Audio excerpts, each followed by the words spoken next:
Yeah, man. Me, you too. I don't know what just happened.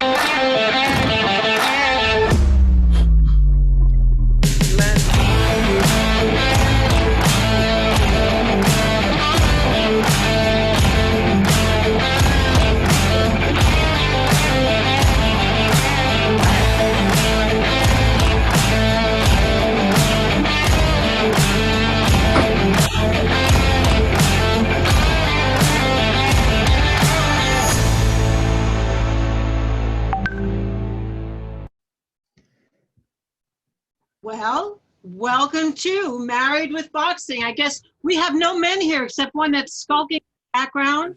No, he's going now. Bye-bye. Bye. Ron, Yeah. and somebody else there. I can't figure out who that is. Anyway, this is so amazing. First of all, I have the most amazing women here with me. I was so excited about this, I couldn't eat today, so I'm asking you all to come back to my house every single day until this is lifted because I feel really, really great. So 4 women of wonder connected by boxing, but not in the usual manner. Each of these women married to powerful personalities in our sport who have carved out or continue to carve out their own fascinating journeys, each of them unique, accomplished, formidable, in their own rights, and each one connected to a charitable cause that we want to speak about. But first, we're going to go to 𝗪𝗪, who starts off each program by giving us some words of wisdom and a way to relax. So please take it, 𝗪𝗪. Yeah, thank you, Jill. Well, I'm so excited to be in this girls panel. I can't wait until listen to their stories and everything. Today is our 25th talk. In this, we cannot forget how the time is flying. It's very, very fast how it's going. But it's not time, it's not a good time to let our guard down. And because of that today, we are going to learn how to generate our own personal mantra. And that will help us overcome uncertainty. Is good, Jill? Yeah. Jill, yeah, Jill helped me to pronounce it well. So I trained before that. But it's going to help us if we do that, a positive phrase. With the small exercise I'm going to share with you today, we are learn to learn that, and the idea is to continue creating strategies for our mental health and strength.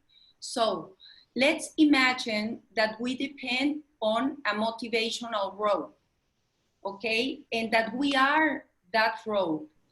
And at each of its ends are our dreams. And it's our dreams that sustain and motivate us in a moment of crisis. The world is in crisis right now. So in what way it is important that we maintain a good mental health? It is very, very important, and it's to be able to identify how can we take advantage during this quarantine. So please ask yourself the following question. How can I become a better person by the end of this quarantine? Well, the first thing you need to do is to select the thought that will guide you through this quarantine. Yes. Once you have selected, then you have to choose in which area you want to improve and what you want to achieve during this time and what are your goals. Once you are clear about what you want, then you can start writing your own personal mantra. And you can start writing your mantra by saying, then you say your name, I want to become, then you list your dreams, and I do so because I'm a strong, good person, beautiful, loving, good citizen, whatever you want to say, okay? Now, after you have written your personal mantra, then it's good if you read it very, very slow and analyze how you feel with those words. Then you are going to rewrite the same phrase, but you are going to replace the I want word for the I can word, okay? Then you read it again, very slowly, and then you see how you feel. Finally, you are going to write the same word, the same mantra again, but you are going to replace the I can word for the I choose word. With these 3 steps, you will have your own personal mantra. It is very positive to do it. It gives you hope. You choose your dream, or you choose to dream, to be positive about the future, and it takes away uncertainty. And you can decide who you want to be tomorrow. And girls, I want to share with you Jill's personal mantra that she shared with me last Sunday. She says, I am strong, I am beautiful, I'm commitment to life, or my commitment to life is unbreakable. I love her mantra. I'm in the process of writing mine. So I think it's wonderful. We have to put the power of do this. I can wait until listen to you girls, and let's enjoy everybody this panel. Thank you, Jill, and good luck to everybody. Sure. So Thank you. what we should do is introduce our panel. I'm going to start with Violet, Lioness Violet. I love that because we messed up the name of your foundation, so you go first. I'm sorry about that. It is That's okay. Champions. So Violet, born in Jamaica, raised in New York and everywhere else, college, career, beauty pageant winner, wife, mother, philanthropist, married to Lennox Lewis, one of the most recognizable champions of our times, and now a commentator. And together, Violet and Lennox have focused on creating camps and gyms for the League of Champions to give deserving young people a chance not only to be champions in sports, but to live a championship-like life. And we'll Exactly. Telli Good. Can you guys hear? I'm sorry to interrupt. Are you all buffering, or is it just on my end? It's my end. sounding buffering? Is it me? I don't know. I can hear it too. You can hear. Okay. I'm going to change my location because right now you're fine, but everybody's coming in and out. Right now it's fine, so I'll stay where I am. Maybe maybe they can also check the algorithms that are coming in. It could be a technical problem. Yes. Okay, we'll do that. Okay. Telli. Hello, Telli. Hi. Sorry, I couldn't hear you guys the first time around. But you got your wallpaper up. I want to bring Telli to my house because I know during this time.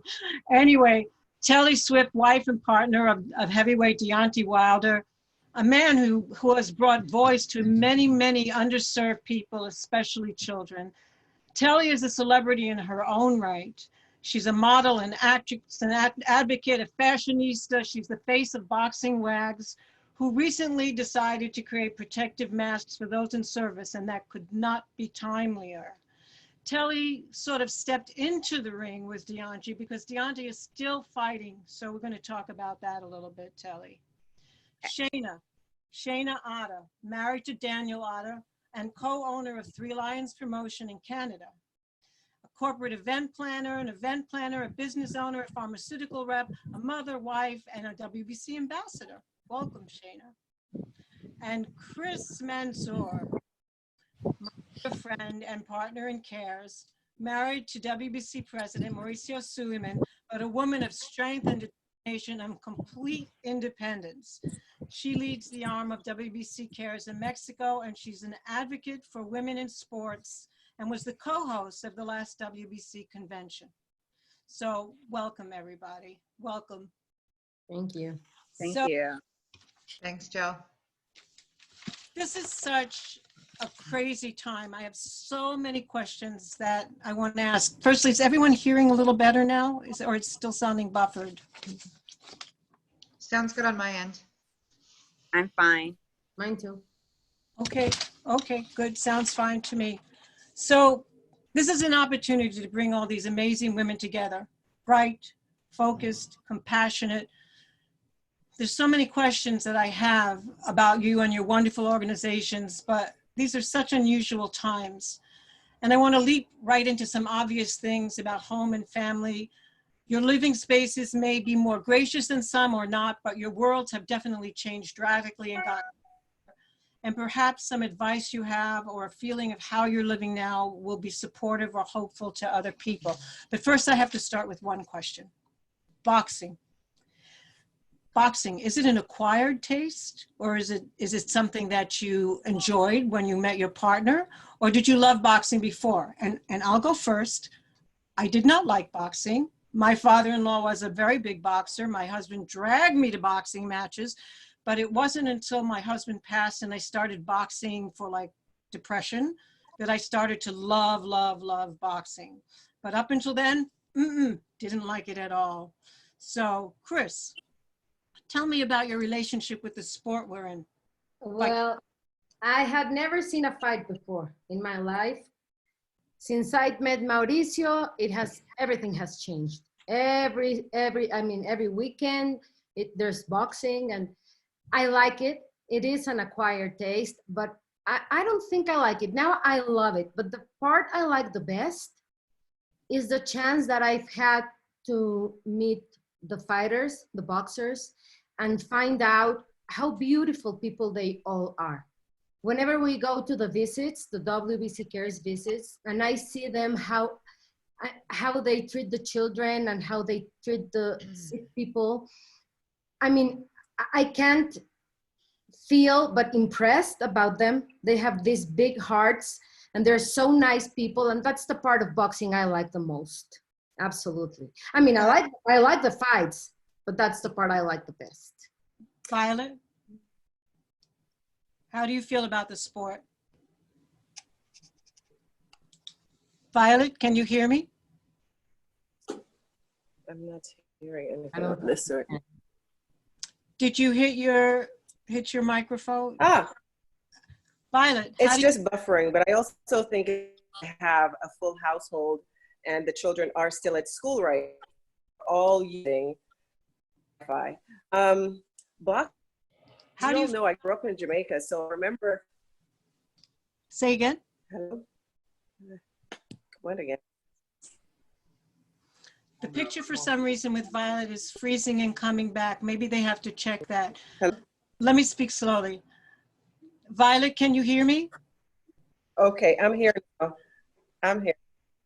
Yes, I can. Okay, so my question was, is boxing for you an acquired sport, or did you love it before you met Lennox?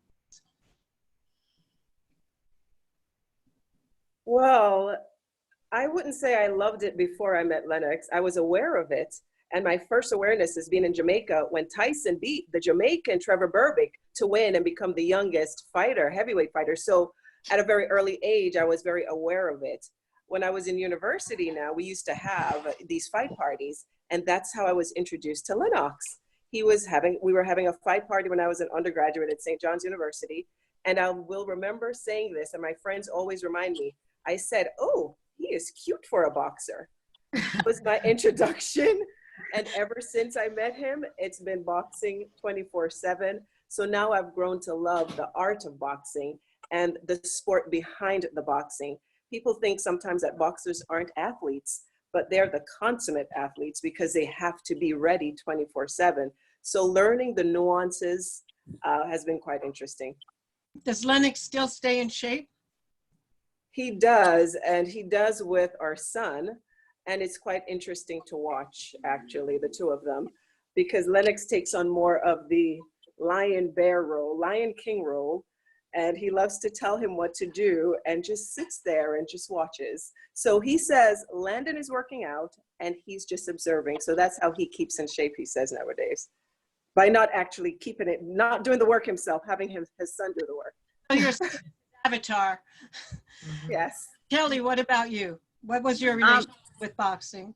Mine was pretty much like Violet's. I was aware of it being that my mom is Filipino, so I knew of Manny Pacquiao and Floyd, but I didn't know of the heavyweight because the heavyweight era was kind of died down when Deontay came in, and ever since I met him, it has been boxing day in and day out, whether it's YouTube videos when fights aren't on, fights in the past, you know, just studying boxing.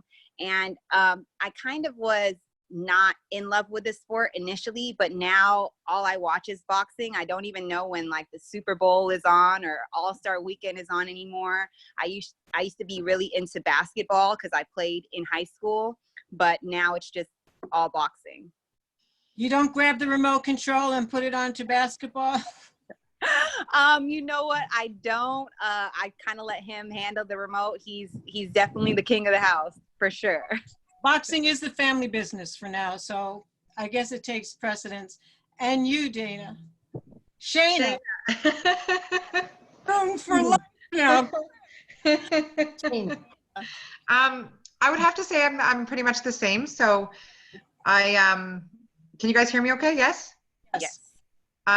So I grew up in your typical Canadian household. Lots of hockey, lots of football. I have to say I was definitely aware of boxing. Growing up, you know, that's when like Lennox Lewis and Mike Tyson were the big names fighting. So whenever there was a big fight on, obviously we would tune in, but it definitely wasn't a part of our everyday life growing up. And then I met my husband actually in high school, and his family's from Sheffield, England. So they're very big boxing fans. But I'd have to say, once Dan started his promotion company and I went to my first live boxing event in 2016, I remember that first impact of the glove to the face, and it almost turned my stomach. Like, it made me feel a little bit nauseous watching it. Now I'm completely opposite. I don't like to sit anywhere but right against the ropes, ringside. I've definitely found a love for the sport. Absolutely. And like Christiane said, I love the people that I've got to meet through the boxing world. And I've loved watching the journey of a fighter and what they go through to get to that point in the ring. And I know here in Ontario, Canada, it's the only place where we do same day weigh-ins. So I see it's really hard on the boxers, and a lot of different organizations have said that they think that it is very unsafe what they do in Ontario because they do the same day weigh-in. So I do like to see that journey that the boxer goes on, and kind of the cutting the weight, and, you know, seeing their faces the Friday night at the weigh-ins and they're like starving, and then just seeing them that next day in the ring, and, you know, going to work, and obviously seeing their hand be held up at the end. I want to ask you then a question, Telli, because Dana promotes boxing. Chris is married to someone who is involved in boxing. Violet really started working closely with Lennox after his career was changing, but you are right there. Deontay is back in the ring. How does it feel to see Deontay in the ring? Do you go to the fights? What is that like for you? Initially, when I went to my first fight, I was nervous. I was anxious. I just wanted it to be over with. And till this day, I still tell him, get in there and get out of there as soon and as quick as you can, because no one wants to see anyone get hurt, whether it's their spouse, whether it's the opponent that they're facing. It's just a hurt business, and it's unfortunate, but it's still hard to watch, especially with someone that you care for and you love.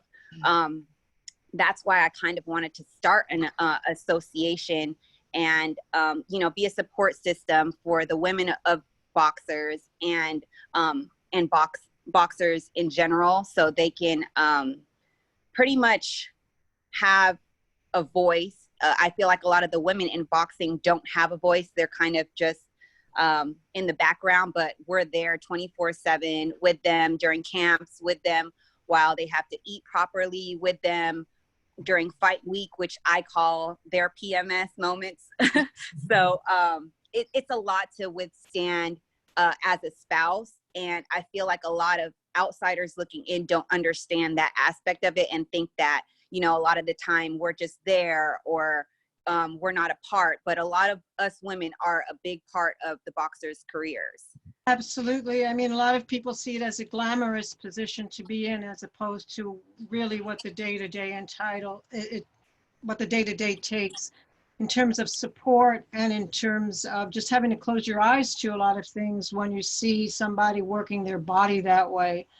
But I want to get back to this other thing, which is many of us have lived our lives being separated from our families. Either our husbands travel or we travel, we have careers and this and that. Now we're facing the opposite situation where there is time.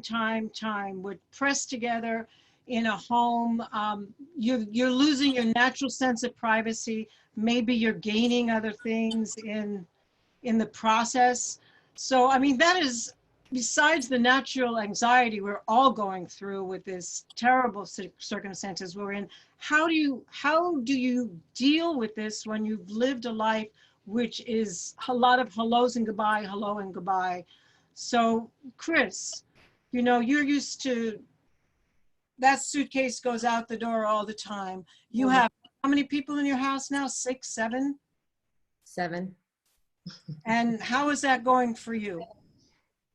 See, Jill, before this all happened, I used to get very emotional about the empty nest thing going very fast in this house, because we have 3 children, and the oldest, he has been in boarding school in Boston for 4 years now. Well, now he is here, but he used to be. So I was feeling a little lonely by then, because I only had my daughter and the youngest here, and Mauricio was always traveling. So this was an empty house all by itself. It was only me and them. I was sad. I think I was more sad before than I am now. Now, this is a crazy house. You have to keep cooking all of the time. They want to eat all of the time. They won't skip a meal or lunch or dinner or anything. My day is spent at the kitchen most of the time. Me too. Me too. I know all of it. But I believe this pandemic, either it makes us grow as people or we're gonna be lost forever. So I try to think that this is gonna bring us much better memories than bad ones. Nothing is in order anymore at the house. Everything's a mess. And I'm a very organized people. I'm an OCD person as well. So it was difficult at the beginning, but now I'm kind of enjoying it a lot. Having everyone here for lunch, for dinner. I'm playing games in the afternoon. My daughter is helping me in the kitchen. I don't think that will ever happen again, or it would have happened before. Never. So I'm happy. I'm okay. Telli, you have a different way of dealing with it, right? So 𝗪𝗓𝗓 has taken this time to do projects, and it's literally like a lot of projects at one time. So we have a home in LA that we're doing the backyard on. Right now it's dirt, so we're working with the HOA, which is a hassle within itself. We have the penthouse that's doing interior decorating for the interior of that in Atlanta. And then the home in Alabama, we're building an addition to the home, and it's 8 acres. So it's a lot of building that has to be constructed. So every day we wake up and we hear banging. And recently he's tried to wallpaper the entire downstairs himself. So we've done 16 rolls, double rolls. I had no idea how to even put wallpaper up, but now I know watching him. I had all the kids. We have 8 in total. And so like, I'm sorry? You and 𝗪𝗓𝗓 are doing the wallpapering yourself? 𝗪𝗓𝗓 and his mom's doing the wallpaper, and I'm upstairs with the kids cooking. So, you know, I've went downstairs to give them food. I'm sorry, I couldn't hear you. Organizing closets, don't leave that out.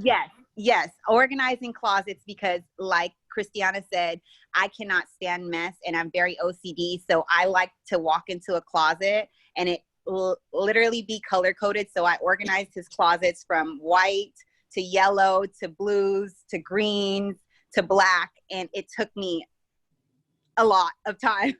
So we've just been pretty much doing projects every day. And on Sundays, we have this prayer journal we've been working on. So every Sunday, we take a verse out of the Bible and write our journey using that verse. So it's just been a lot of work, but a lot of good quality time.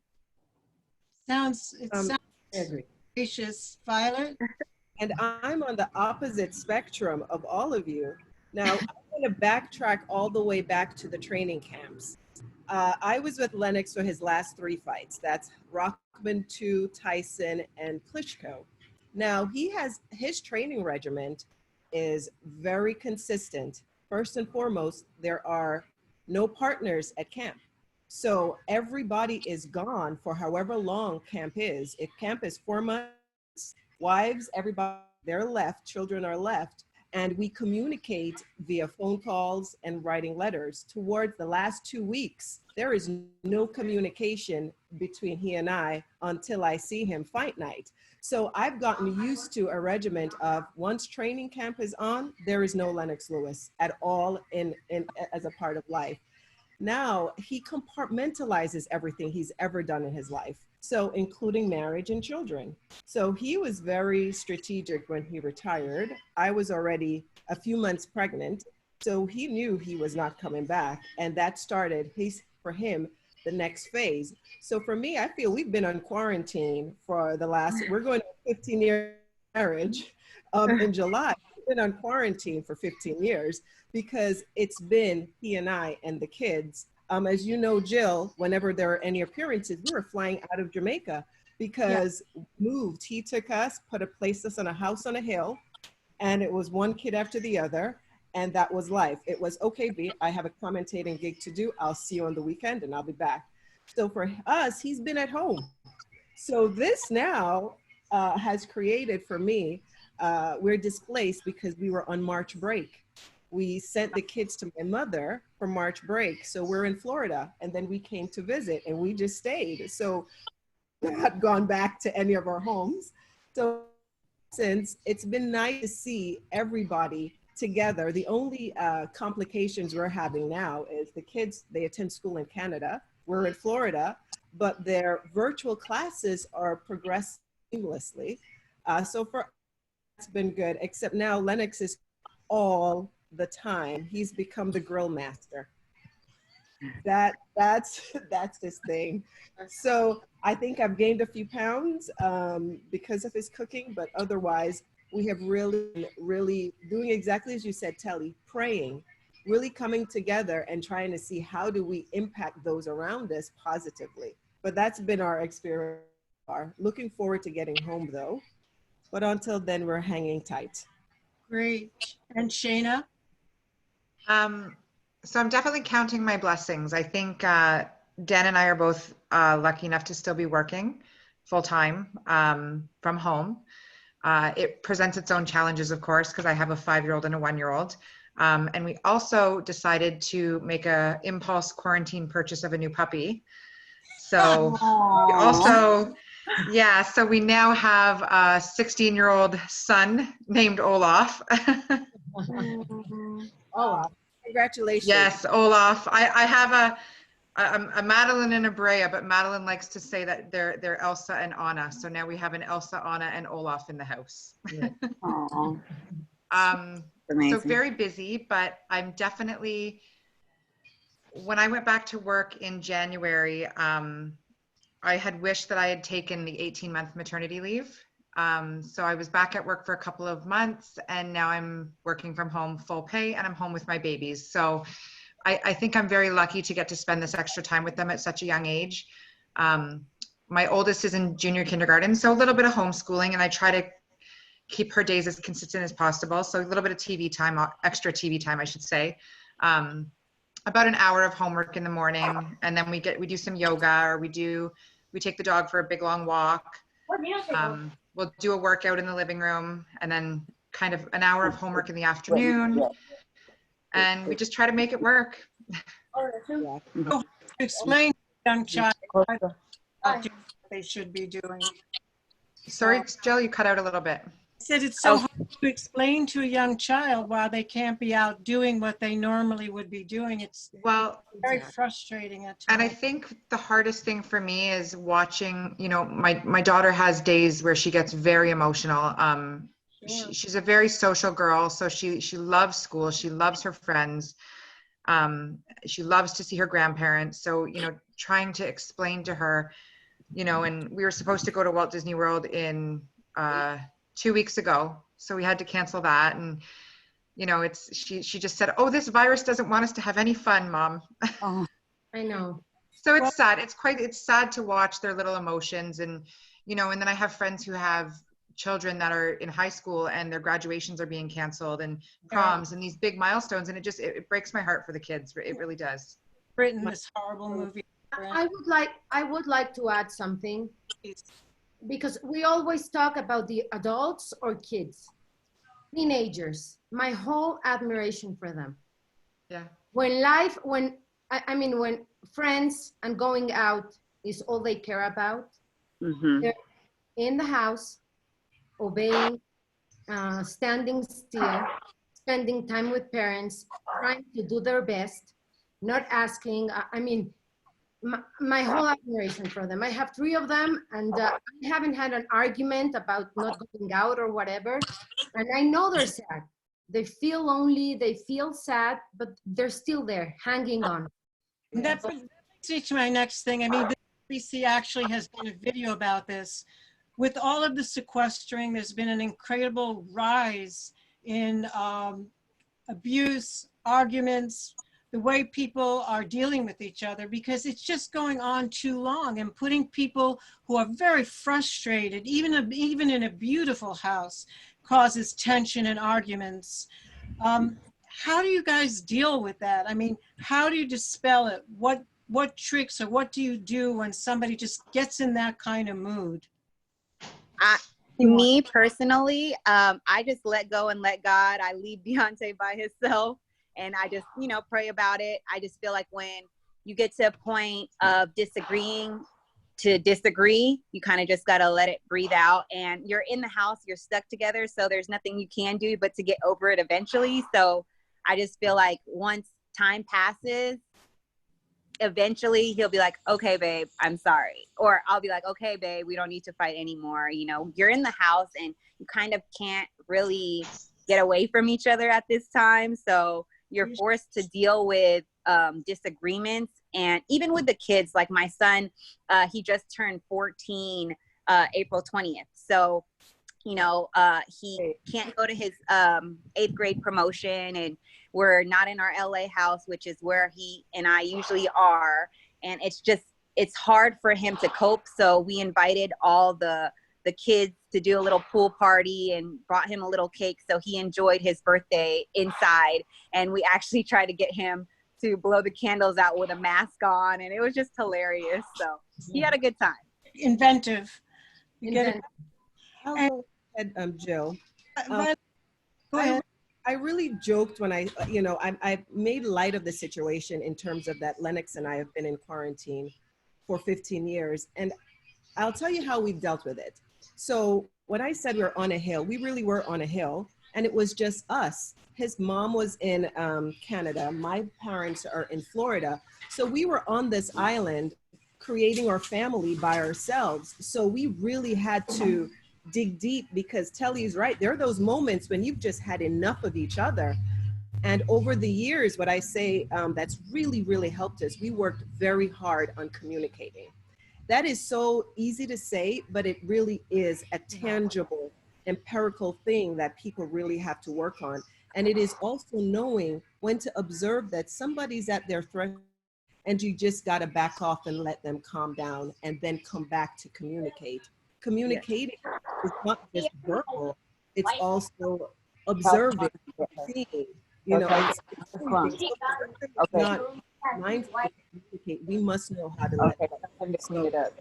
During this time, people in general should be focusing on, how do I improve my communication? Because that is ultimately the thing that's going to get us through the quarantine and the next 20, 30 years of our lives is our communication skills. So what we've been doing as a family now, we used to have family meetings with the kids, but now we're doing them more consistently, where we're having them weekly. And we're following Robert's rules of meeting laws too, so that they need to understand when it's time to speak, what you have to say, hold your hand up, following through the protocols. But I'm finding that that's helping for everybody to articulate how they're feeling before it gets to that place where they can't handle it anymore. So that's how we've been working. Journaling or writing with them, writing out your feelings, things like that. Yes, but their school, they start at 8:25 in the morning. And if I could pan this around, I would show you. And they're in their same position until 3:30. Wow. The most intriguing thing I've seen with the three, I have a 15-year-old, a 13-year-old, and a 10-year-old. And they're in their designated work area from 8:25 until 3, and they have their breaks, their lunch, they're following their same school schedule. So that's been helpful for us. So once they get off, it's now time for us to communicate. How was your day? So we're finding that that's helping us. So we're not journaling as much, but I know that's helpful. But because we're in such proximity, I've been forcing them to really communicate and improve their vocabulary. So I always have an ulterior motive in the back of my head, certain things, and we'll keep that. A lot of good things for families might come out of this, but yeah. But Shana, I had a question, and I got lost in what Chris said. The teenagers, she's right. They love to go out. Teenagers, we were talking about, Shana, you work with your husband and now you're sequestered. And Chris, you do some work with your husband and now you're sequestered with him. What have you learned about each other during this period of time in terms of your work relationship together? Is it easier? Is it harder? Does it make a difference at all? I think for Dan and I, it doesn't, because we're both, he works from home a lot. So aside from his boxing promotion, he has another business, which was his first venture that he went on out of university. And he's always worked from home. So okay. I've also had jobs in the past where I worked from home. So I think that we're just used to being in the same house all the time together. We even kind of had made comments to each other through the quarantine saying, you know, like nothing's really changed for us. Like on our weekends, like we're together. Like we always we've been together since I was 15 years old. So I feel like we've just always been together. Now that's another topic, Jill. That's together. And Chris, have you found anything to change in terms of cares and Mauricio with the work he does with the WBC? Have you been able to communicate differently, or do you get under each other's feet at any time, or is it just the way it always is? I mean, Mauricio has always something to do. He's always planning on doing something. So he has, at the house now, we all have our own getaway spot. That's great. He's at one room, in one room, I'm in another room. The kids are in another, I mean, we have our getaway spots. And working with Mauricio has been a little bit difficult because he wants things to be done his way, and I want things on my way. You know, that's very, so as long as he get involved into WBC Cares as much as he wants to, everything's fine. So everything has been the same way as always.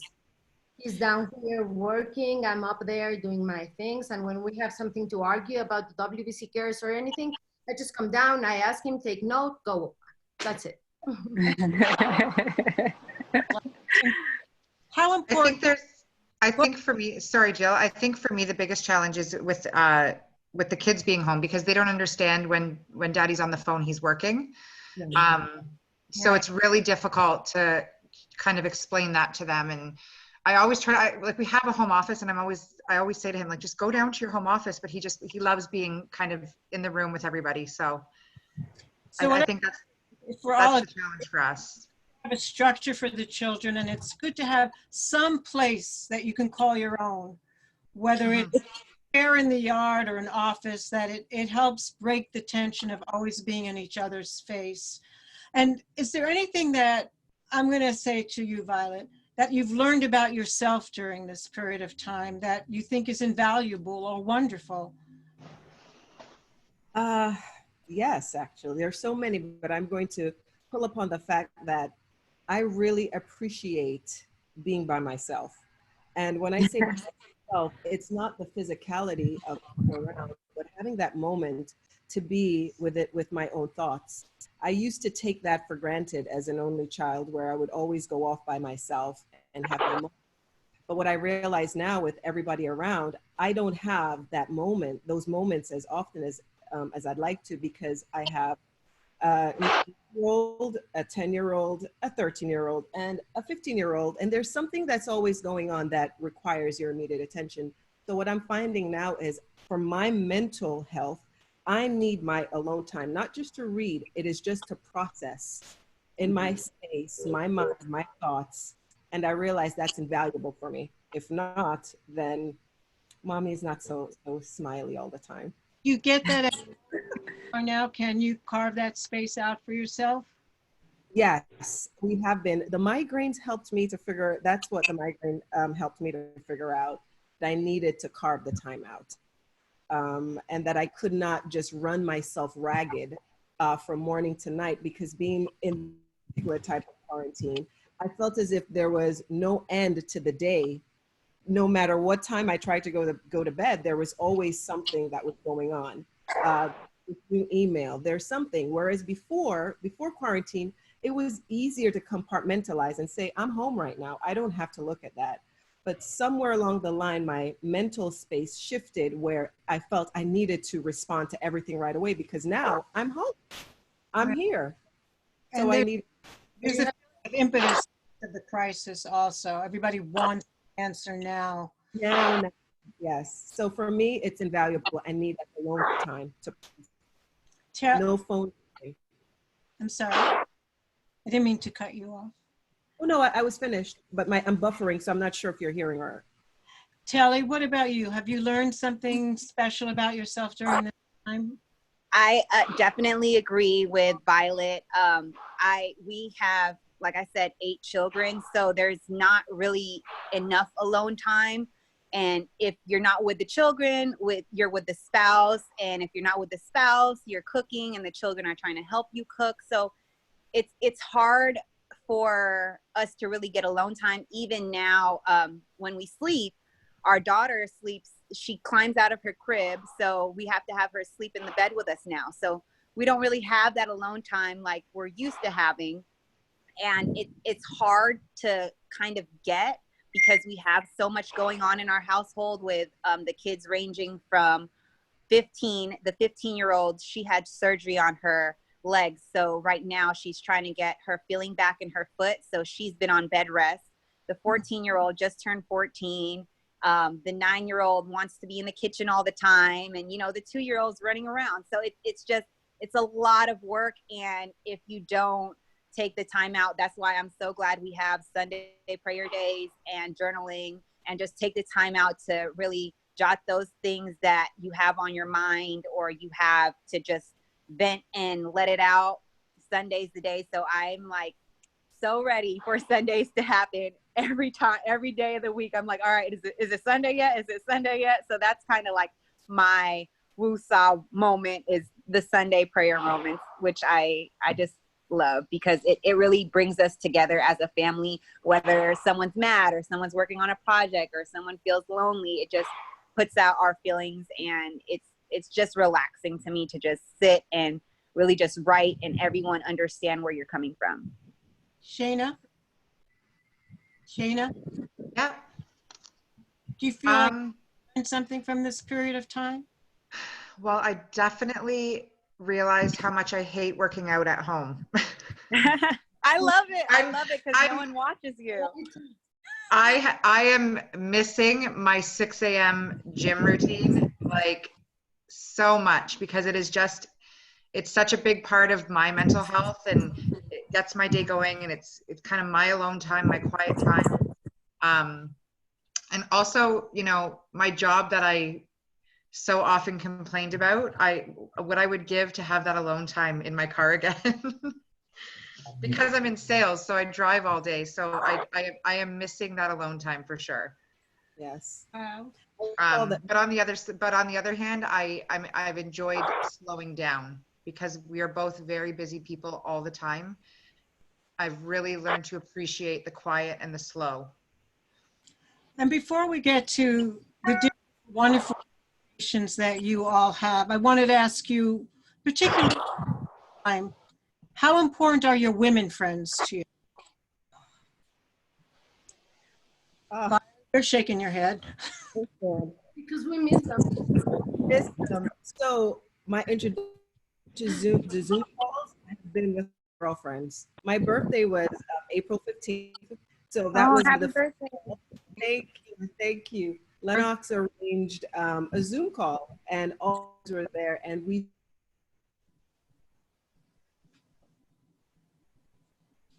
It's the the picture. soul. My friendships, this table, it feeds the soul. So whilst we're not in person to give each other those hugs, this FaceTime of seeing each other, it's helpful. So for me, they're a godsend. Telly? It's been difficult because I'm so used to being sociable and being around people, and now it's just around family. I adore the family time, but the texts and the FaceTime to the friends kind of get a little less minimal because we're just so busy doing these home projects that there's no time, and there's so many kids, there's no time to really like interact with the friends besides a text here and there. As you can see, the kids are coming out the door trying to see what I got going on over here, so they're peeking out there. You've been gone for too long, Mom. Exactly. I'm like, what's going on? So go tell Karan to get KK. Go with Karan. You have a KK Karan, out here. Karan. See, and then they don't want to do anything. So this is the reality of things. They want mom to do everything while they get to chill and be on their games all day. And when they're done with their work, they think they could just hang out all day. So Interrupt everything you're doing. That's how I find it. Yeah, every time I do something, whether it's get on the computer, whether it's text someone, they're like, okay, well, what about us? Like, there's a panic if I'm gone for a minute. And Deontay, as you guys can hear, is shooting his gun in the range. So it's just, it's literally like, okay, wait, where do I go? And I thought my house was chaotic. Oh my gosh. It's literally nonstop, guys. Nonstop. So, Chris, your women friends, do you get to spend any time with them by Zoom or FaceTime? Do you miss them? What's going on there in Mexico? Sometimes I do, but I think that makes me feel more emotional and miss them even more. I know you have a very close women's group. I do. I miss you, boss, very much. I miss my sister, my mom, my grandmom. I miss all of my friends, my women friends, I mean. And one thing I have valued the most is the time that I used to spend with them. And I will try, after this is over, I will go back, and I think I will try to be there when I'm at somewhere. Because sometimes we are with people, or we are somewhere we don't really want to be, and we're thinking about being somewhere else. And one thing I have learned from this quarantine is that if you are going somewhere, give them your time and spend quality time. Nice. Yes. That's all. And next time I see my friend, I think it's going to be a long, long afternoon with many glasses of wine and talk about everything, because I think I'm like booked up on dinner dates with my girlfriends for the next 3 months after quarantine. So I completely understand where you're coming from. When will be. Shane, what about you? Do you get in contact still with your women friends? Absolutely. I truly believe that our friends are our true soulmates. Our husbands are there, they're great, but our girlfriends are our soulmates. And I have I don't have kind of a group of girlfriends. I have a few very good girlfriends from different groups. But we all keep in touch, like daily. And I would say, if not daily, it's even just a text. Hey, how's it going today? How's it going with the kids? You know, let's get on house party up tonight and have a glass of wine. We've just the other day, it was a beautiful day out. So I took a drive down to my best friend's house and we stood 6 feet apart and I just talked to her from the curb, and it was just nice to kind of be that close and have that face-to-face communication. But it's tough. It is tough. I think it does make you miss them more, but it does make you appreciate who you have in your life. And sometimes life gets so busy and you don't make enough time for each other. And I think that's something that I've taken for granted, and I definitely will make more of an effort to spend more quality time with my girlfriends, with my parents, with my in-laws, with my grandmother. You know, I think it's really made me see what's really important. So before I go on to the main thing, which is going to be asking you about your organizations, I have just one more question. Now that we're going off, this is all universal in terms of women who are watching this. Everyone is feeling some of this. But now I want to talk to you about the good, bad, and the ugly, which is social media, and sometimes necessary. How do you feel about social media? When you see something that's written about you that's unfair or unkind, what is social, and sometimes it promotes a wonderful thing. What do you think about the place of social media in our sports, in our lives?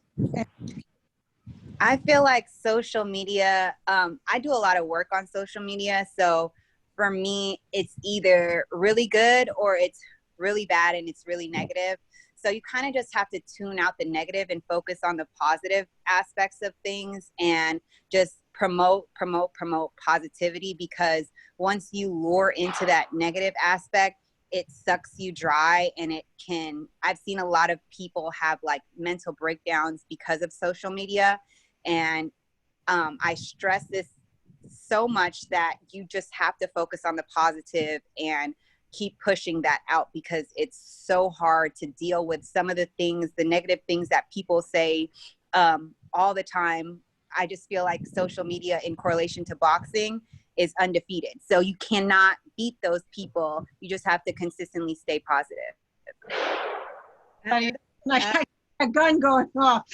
That's Deontay and Jay. So Deontay has this like crazy obsession. When I first met him, I saw a guitar case and I was like, oh, you play the guitar? And he's like, yeah, open it up. So I open it up and it's like a case full of guns. And I'm like, oh, okay. And now he's just like really into shooting targets. And I got him a crossbow and a spear gun. So no matter what kind of gun it is, whether it's on land or in sea, he's using it. So he's just has this really big obsession with guns, and he's like shooting on the range with Jay. He has Jay into shooting guns now. So all I hear is like gun everywhere, like gunshots everywhere. And it's crazy. Well, my husband was from Oklahoma, so on our farm, he did a lot of target shooting. I totally get it. So let's get to what's really beautiful and special about what we do. So, but Jill, can I interrupt for a second to answer the question that you posed? 2 seconds. That's Violet. Can you hear me? Yes. Yes. I will leave everyone with this quote that I use for social media. Is I will not go down your rabbit hole with you. Because how I view social media is, as long as we know what it is, our intent and what we're trying to do, we must never be obligated to go down any rabbit hole with anyone, because quite frankly, you are not in my life. And my mental health is more important than somebody I really don't know who just wants to be mean or just put out a facade of somebody that is just trying to hurt others. So my thing is, it's like an argument.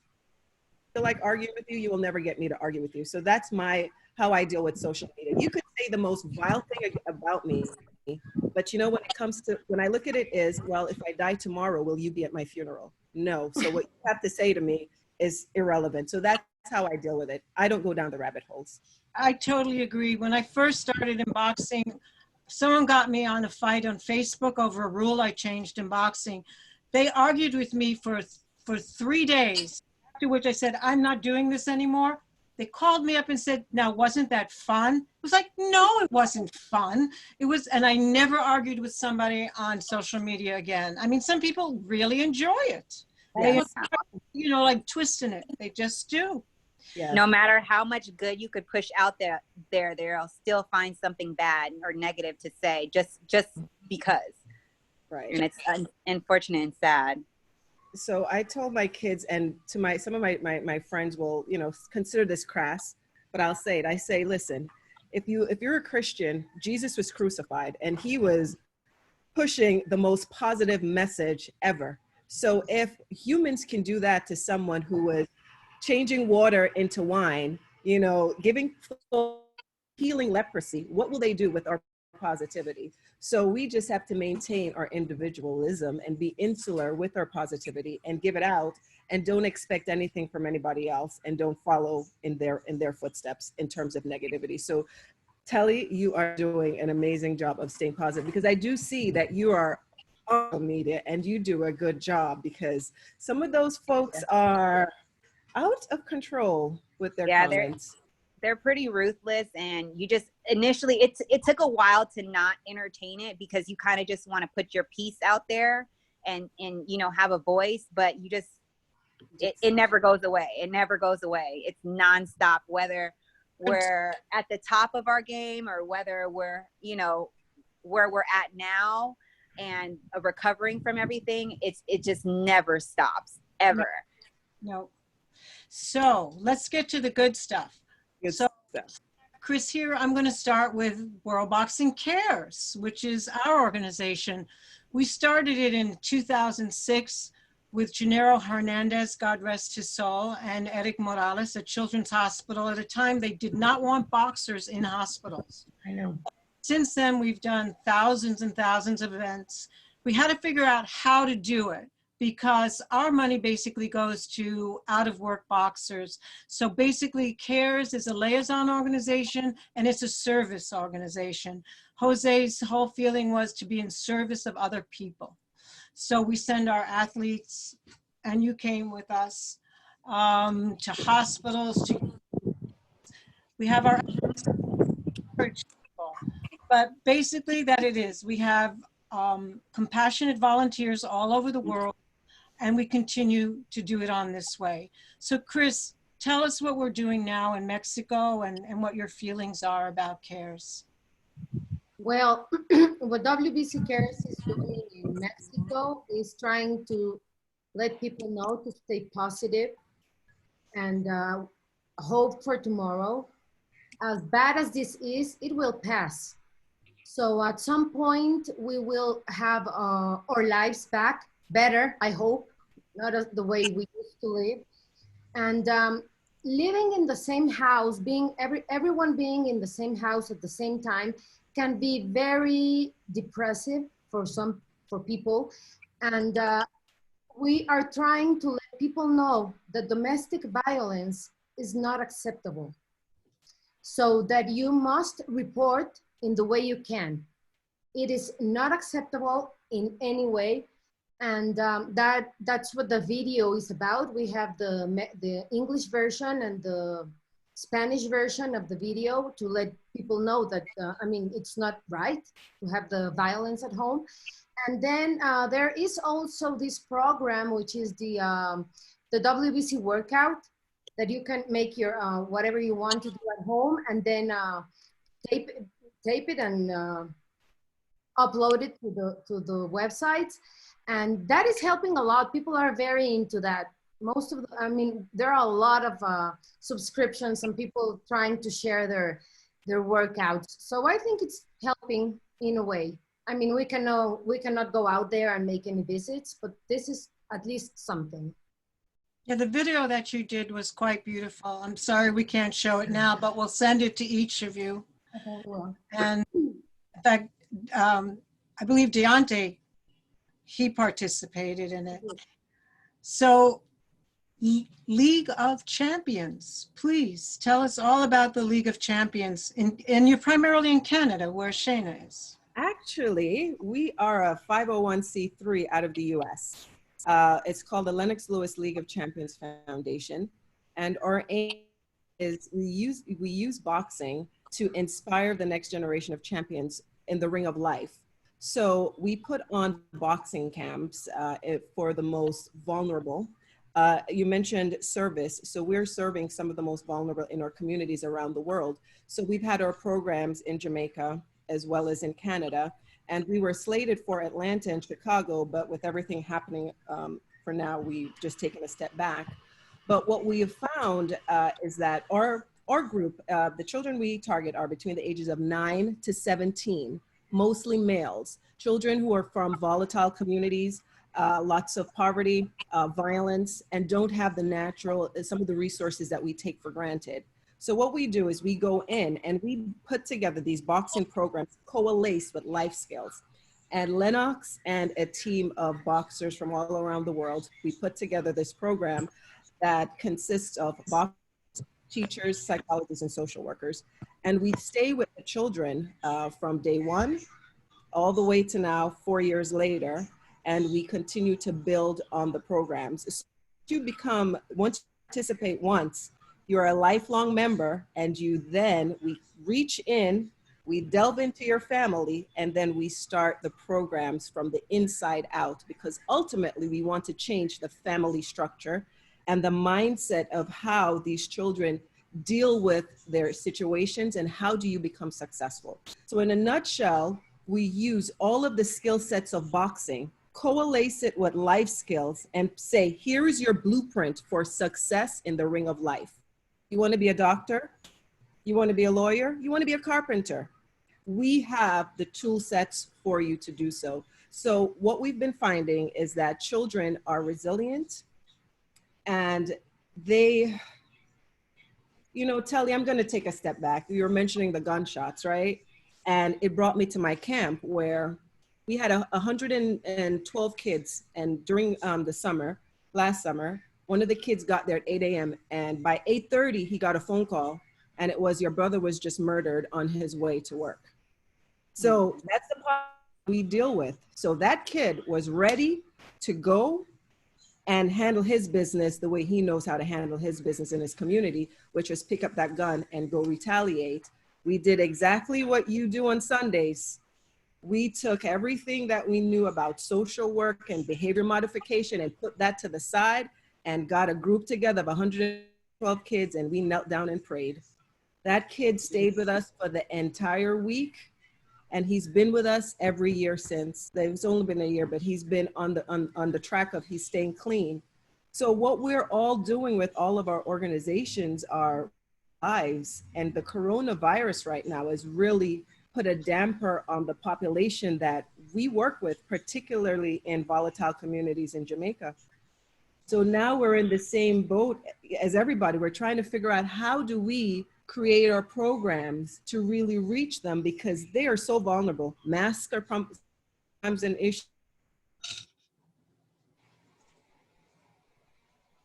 Did we freeze? Only Violet. I think just Violet. Violet, you froze on us? Well, I'll just pick up one thing that Violet said, which is you cannot take a child and put them in any wonderful program and then return them back to the environment they came from with the tools. And I think Violet is saying they're giving them the tools to work with the families themselves as opposed to just the individual.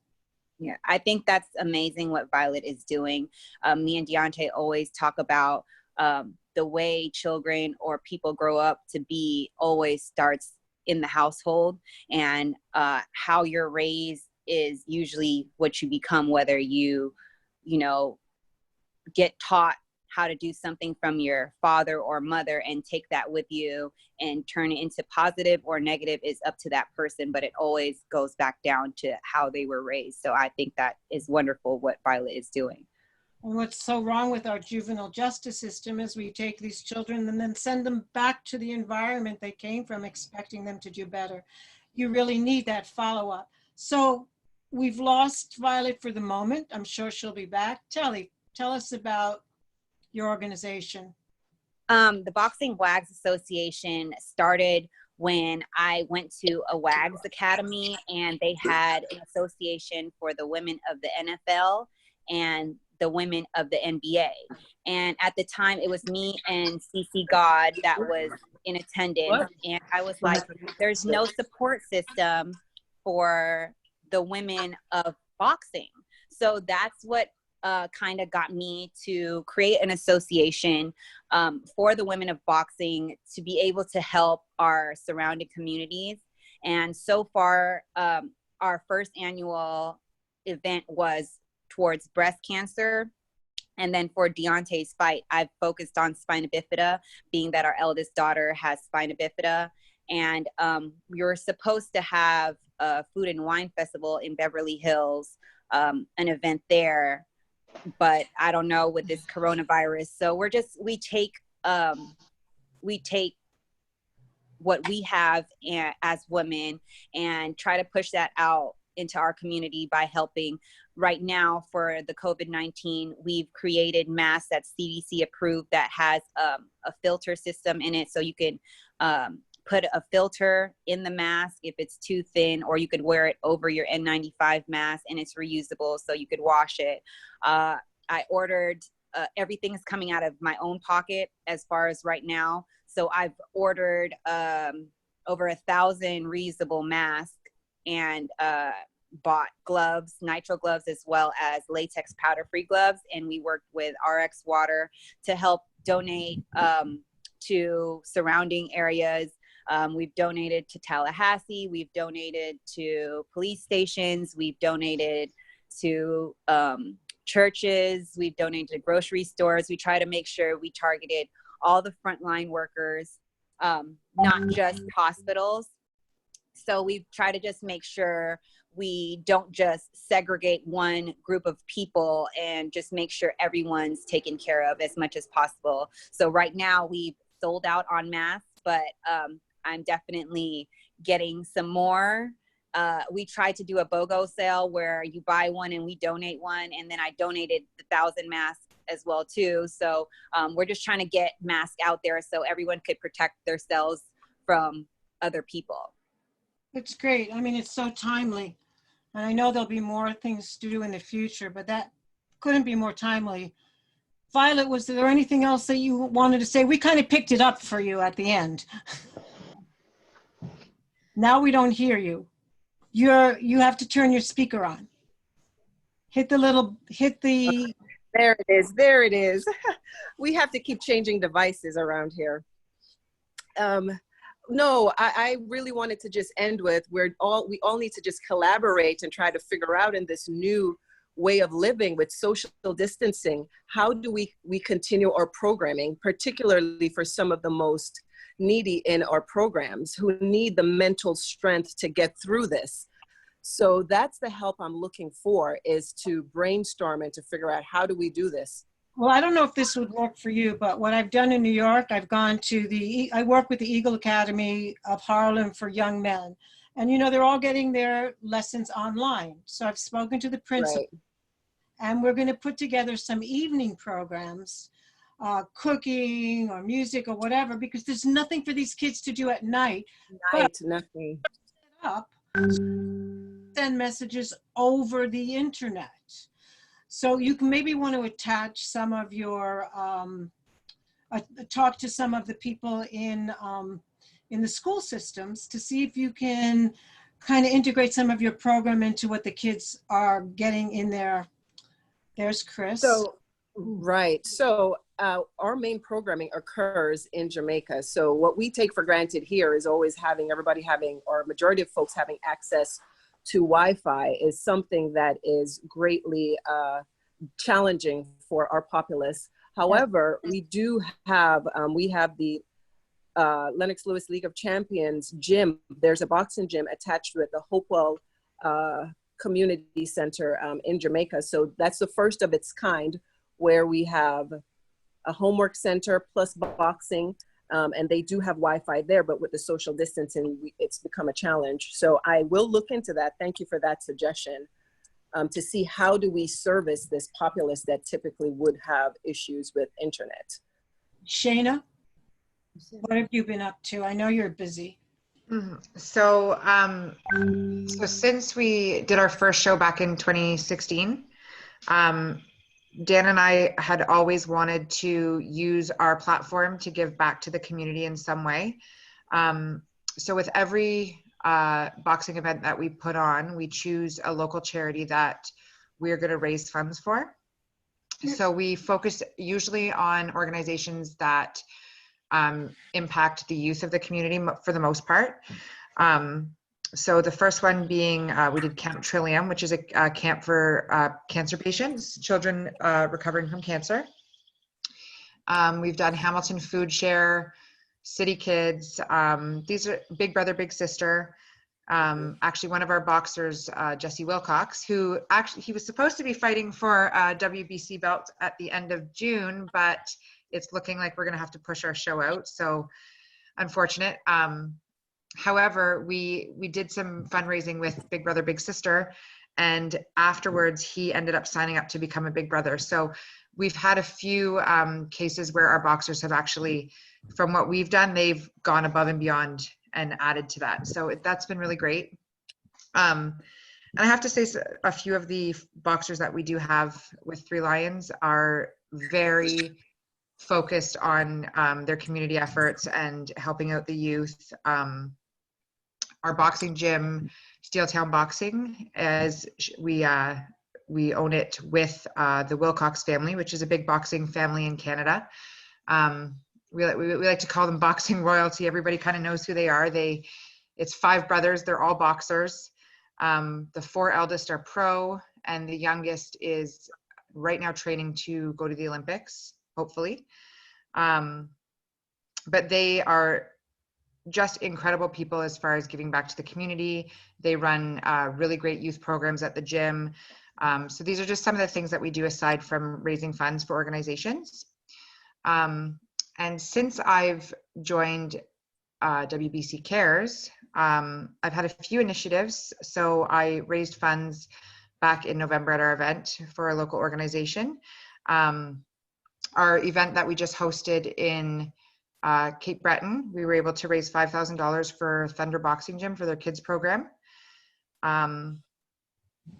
At Christmas time, I did a toy drive for WBC Cares. So everything that we collected went to City Kids. So City Kids is an organization that distributes to, I think, over 3,000 children in the city who are less fortunate. So they provide them with food, education on healthy nutrition, after school programs, camps, and birthday gifts, Christmas gifts, and all those types of things.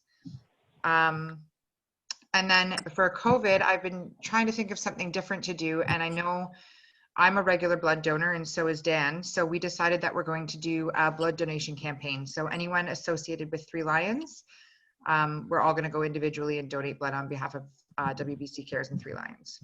It's beautiful. That's lovely. So it's amazing that you've all used your platform to do so many wonderful things for so many people. It's a step.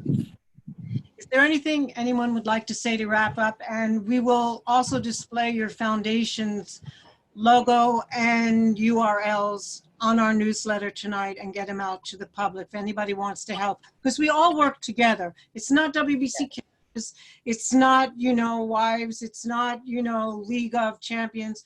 We are all doing one thing, which is trying to the degree we can to build a better world, focused mostly on the most vulnerable people there are with children. So, group. So anybody have anything to say to sum up anything before we go up? I just want to add that we all have our own battles. There is always someone in more need than we are, and we have to be grateful every day and try to help in the way we can. If people sell food, for example, buy from them. I mean, in this the quarantine, or send food if that's what they need, or whatever we can do for them, because we can't imagine the battles some people are struggling. Well said. Grateful every morning has changed the way I'm living through the quarantine every day. there's a lot of people are going to have things to give. It's going to be a society that's struggling. So what can we encourage people to give, to do for others when they themselves are suffering so much? I think for me, even if I'm struggling, I find giving just makes me feel really good. Yes. Agree. I definitely agree. I feel like we all have a platform to be able to do something for other people, and why not? When we're able to, other people are not as fortunate as us, and don't have the position that we have. And I just feel like we should continue to push positivity. Yeah, absolutely. There's too much negative and bad in the world right now, and right. Even if you're a small voice in your area, it makes a difference to someone. So right. Sometimes I also listening to someone who's lonely, having the time to have a phone call or whatever, that can make a difference.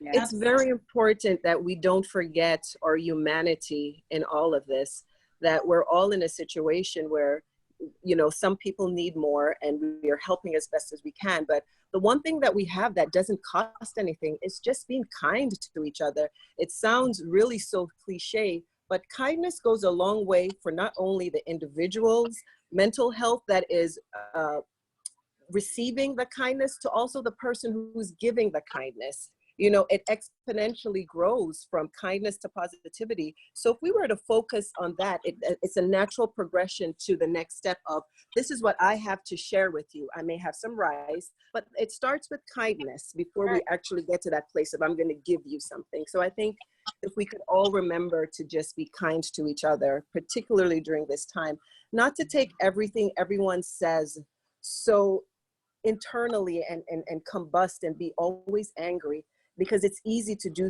so now because there's so many needs. So this is the time to be insular in terms of being quiet and project outwards the positivity, as Telli says, and kindness. Well, I can't tell you how much of a pleasure it's been to be with you women, even through a Zoom screen. You're so inspirational, but more than that, you're also authentic. It's really, really such a pleasure. So when we close these broadcasts, we always say, stay home, stay safe. Maybe we can say it together. 1, 2, 3. Stay home and stay safe. Bye, ladies. The virtual hug. In the Virtual hug. Bye-bye. I wanted to say thank you, Jill, for putting this together. It's such an enlightenment to just have a group of women that are doing positive things in our community. So I thank you and all the ladies that were on this for joining today as well too. This has definitely been a highlight of my day. It's made my day. So thank you. Hope to see you here. And I cannot wait to see what the kids did in the house when I go inside. And mine have been way too quiet, so I'm feeling that. I know. I'm like, oh my gosh, there's no way. They haven't. Dog's even been pretty quiet, so I'm afraid he's either torn a hole through something or dug a crater in my backyard. We're putting a pool in this year, so my husband just keeps saying, oh, well, he's digging the hole for us. Enjoy your day. Bye. Thank you. Bye. Thank you.